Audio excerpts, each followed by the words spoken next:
আসসালামু আলাইকুম। আজকে আমরা খুব সকাল সকাল আমাদের দোকানে চলে আসি। তো দোকান চলে আসার পর আমাদের মনে পড়ছে বাসায় অনেকগুলো কাজ আমাদের বাকি রয়েছে। এছাড়া আজকে আমাদের আরো একটা জায়গায় যাইতে হবে। তো এই জন্য আমি ফার্স্টে চলে যাবো আমাদের বাড়িতে আমাদের খামারের কাজবাজগুলো শেষ করার জন্য। কাজবাজগুলো শেষ করে আমরা চলে যাবো আমাদের গন্তব্যে, যে জায়গাটা আমাদের আজকে যাওয়ার কথা ছিল ঠিক সেই জায়গাটাই। তো আমাদের যে কোনো জায়গায় যাওয়ার আগে আমাদের খামারে যাবতীয় কাজবাজগুলো আমাদের শেষ করা লাগে। এটা আমাদের একবারে কমন এবং রুটিন অনুযায়ী কাজ। তো কাজগুলো শেষ করে আমাদের অন্য জায়গায় আমাদের যাওয়া লাগে। এছাড়া আমাদের অন্যভাবে যাওয়ার কোনো অপশন আমাদের নাই। এছাড়া যারা খামারের সাথে জড়িত আছেন তারা খুব ভালো করেই জানেন যে খামারের কাজের অবস্থাটা কি, বা খামারের কাজগুলো শেষ না করে কোথাও বেরোনোর কোনো অপশনই নাই। প্রয়োজনে আপনি এক ওয়াক্ত না খেয়ে থাকতে পারবেন, ব্যাগবেলা না খেয়ে আপনি দিনটা কাটাই দিতে পারবেন, কিন্তু খামারে যারা আছে এদের আপনি প্রতিনিয়ত আপনার খাবারটা দিতেই হবে। এদের একবেলা যদি খাবার না দেন তাহলে খামারের অবস্থা খুবই খারাপ অবস্থা করে ফেলে এরা, সেটা আসলে বলার মতোই না। তো আমি ফার্স্টে চলে আসলাম আমার কয়েলের খামারে। তো কয়েলের খামারে এসে দেখলাম যে কি কি কাজ আমাদের বাকি আছে এখানে। যেহেতু সকালে আমি এখানে কাজবাজগুলো কমপ্লিট করে এখান থেকে বেরোইছিলাম, তারপর আমি চলে আসলাম দেখার জন্য যে কোনো কাজ বাকি আছে কিনা। তো দেখলাম যে মাশাআল্লাহ আমাদের এখানে তেমন কোনো কাজ আমাদের বাকি নাই বললেই চলে। মোটামুটি আমাদের কয়েলের খামারের কাজবাজগুলো শেষ। ইভেন কয়েলের খামারের যে ট্রেগুলো ছিল ট্রেগুলো আমাদের পরিষ্কার করা হয়ে গেছিল গতকালকে। আজকে আমাদের ট্রেও পরিষ্কার করা লাগতেছে না। এছাড়া আমি পানিটা একটু চেক করে দেখতেছিলাম যে পানিটা ঠিকঠাক মতো আছে কিনা।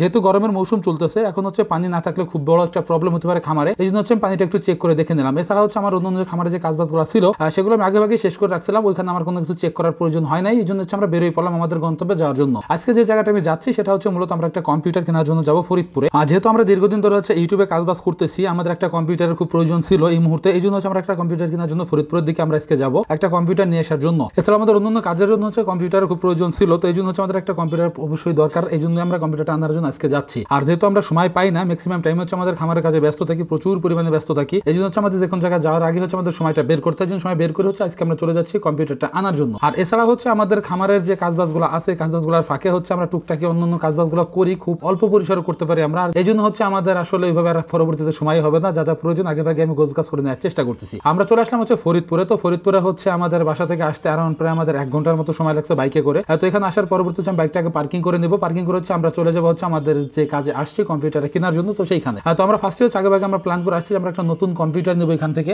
তো এখানে আসার পরবর্তীতে এক আঙ্কেল আছে আমার পরিচিত, দীর্ঘদিন ধরে আঙ্কেলের সাথে আমার পরিচয় আছে। আঙ্কেল খুবই ভালো মানুষ। তো ওনার কাছ থেকেই আমি একটা কম্পিউটার নিব। তো আঙ্কেলকে বললাম যে এই অবস্থা আমার একটা কম্পিউটার খুব প্রয়োজন এই মুহূর্তে। তো আঙ্কেল বলল যে একটা পুরাতন আছে, তুমি দেখতে পারো, কম্পিউটারটা অনেক ভালো আছে আর বেশি দিন বয়স হয় নাই। যেহেতু ভালো আছে সেহেতু চিন্তা করলাম যে ঠিক আছে তোর একটা পুরাতন কম্পিউটার আমরা নিয়ে নিই। এরপর আঙ্কেলকে বললাম যে আমার কি কি কাজের জন্য কম্পিউটারটা প্রয়োজন। আঙ্কেলকে বললাম যে মেইনলি আমি যে কাজটা করবো সেটা আমার চ্যানেলের বেশ কিছু কাজের জন্য ফোন দিয়ে করা যায় না, একটা প্রবলেম হচ্ছে। আমি মূলত আমার চ্যানেলের কাজের জন্য আমাদের এই কম্পিউটারটা ব্যবহার করবো ম্যাক্সিমাম টাইম। তো আঙ্কেল বলো যে ঠিক আছে তাহলে তুমি এই কনফিগারটা দেখতে পারো, কম্পিউটারটা খুব ভালো আছে, তোমার কাজে কোনো প্রবলেম হবে না। আর এছাড়া কোনো সমস্যা হলে আমি তো আছি, কোনো সমস্যার কোনো কারণই নাই। তো আঙ্কেল বলো যে ঠিক আছে তাহলে দিয়ে দিচ্ছি, কি কি লাগবে বলো। আমি বললাম যে যা যা প্রয়োজন ছিল সবকিছু আমি এক এক করে বলে দিচ্ছিলাম আঙ্কেলকে, যে জিনিসগুলো একবার কমপ্লিট করে দিবেন যাতে করে আমি বাসায় নিয়ে কম্পিউটারটা ইউজ করতে পারি বা চালাইতে পারি। যেহেতু আমার আজকেই কম্পিউটারটা লাগবে, আমার চ্যানেলের বেশ কিছু কাজ আমার আটকে রয়েছে। এই জন্য আমি চিন্তা করলাম যে দ্রুত কম্পিউটার নিয়ে যেতে আমি চালাইতে পারি। জন্য আঙ্কেলকে বললাম যে জিনিসগুলো আমাদের লাগবে, জিনিসগুলো আপনি একটু কষ্ট করে দিয়ে দেন। তো আঙ্কেল এক এক করে আমাদের সবকিছু এখানে দিয়ে দিচ্ছিল। আমাদের কম্পিউটারের জন্য যা যা প্রয়োজন, কিবোর্ড, মাউস এবং স্পিকার এবং যা যা আরো দরকার ছিল সবকিছু আঙ্কেল এক এক করে আমাদের দিয়ে দিচ্ছিল যে এই জিনিসগুলো লাগবে এক এক করে তুমি নিয়ে নাও এখান থেকে। তো এরপরে এক এক করে আঙ্কেল আমাদের মালগুলো খুব সুন্দরভাবে এক এক করে দিচ্ছিল আমাদের। আর আঙ্কেল আমাকে বলতেছিল যে দীর্ঘদিন ধরে তো ফরিদপুর একদমই আসো না, ফরিদপুর তো একদম ভুলেই গেছো। আঙ্কেলকে বললাম যে আঙ্কেল পড়াশোনা শেষ করার পর বাড়িতে চলে গেছে, এখান থেকে একদমই আসা হয় না বা বাসা থেকে আমি একদমই কোথাও বেরোই নয় ভাবেই। আর দ্বিতীয়ত আমাদের বাসা প্রচুর পরিমাণে খামারের কাজবাজ গুলা থাকে। এই জন্য খামার ছেড়ে কোথাও আমি বেরোনোর চেষ্টাও করি না বা এইভাবে আমাদের বেরোনো হয় না। কোথাও যদি আমরা বেরোনোর চেষ্টা করি বা বেরোনোর দরকার হয় তাহলে আগে ভাগে আমাদের কাজবাজ গুলা শেষ করতে হয় বা আমাদের প্ল্যান করে বেরোতে হয়। জন্য এইভাবে আঙ্কেল বেরোনো হয় না। একটা সময় তেমন হয়েছে যে আপনাদের এখানে ম্যাক্সিমাম টাইমে আড্ডা দিছি যখন আমি ফরিদপুরে পড়াশোনা করছি, তখন তো এই জায়গা দিয়েই থাকছি। আঙ্কেল সে কথা আমাদের বলতেছিল যে একটা সময় তো এখানে পড়েই থাকছো, আর এখন তো তোমার দেখাই পাওয়া যায় না এইভাবে আসলে আর কি। পরে বললাম যে আঙ্কেল ঠিক আছে চেষ্টা করবো মাঝে মাঝে আসার জন্য, যেহেতু প্রচুর পরিমাণে ব্যস্ত আসলে এইভাবে আসা হয় না। তবে চেষ্টা করবো আসার জন্য, আপনার সাথে দেখা করে যাওয়ার জন্য। তো এখান থেকে আমাদের যাবতীয় সবকিছু আমাদের এখান থেকে নেওয়া হয়ে গেল, যেহেতু আমরা একটা পুরাতন কম্পিউটার নিছি। আর যাবতীয় জিনিসপত্রতে আমাদের অ্যারাউন্ড এখানে প্রায় 12,500 টাকার মতন আমাদের খরচ হয়েছে, আমাদের অল্প খরচের মধ্যে হয়ে গেছে। এরপর আঙ্কেল বলো যেটা কোনো প্যাক করার কোনো দরকার নাই, তুমি এইভাবে ধরে নিয়ে যাও, যেহেতু হালকা আর কম্পিউটারটা অনেকটাই ছোট আকারে ছিল, যে পিসিটা আর কি এটা